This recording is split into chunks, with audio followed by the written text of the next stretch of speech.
Palm Beach County showers starting around 8, 9 o'clock.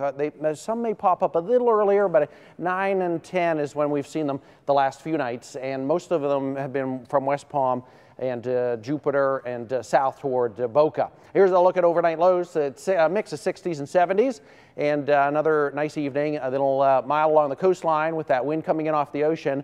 And there's not much of a change through Friday and even Saturday. Saturday will definitely be the drier day of the weekend. We are looking at this front, tracking this front, working in late weekend, or at least the impacts of it as it pushes in, and we get into high rain chances on Sunday, and it looks like it could start early in the day. That is when we say goodbye to the dry air and we start to get into some soggy weather starting Sunday, lingering into Sunday afternoon, and then the dry air filters in once again in behind this front that works in for the week. Okay, a quick look at Arlene, first name storm of 2017. Outside the hurricane season.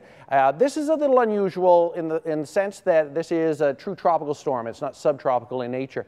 You got to go back to 2003 to find a similar storm in April. So it is pretty rare to see that. We'll get subtropical depressions as storms, but tropical in nature is unusual. And considering it's over water temperatures that aren't even marginal, only going to have 68 to 70 degree water temperatures, it's very unusual that there are thunderstorms near the center.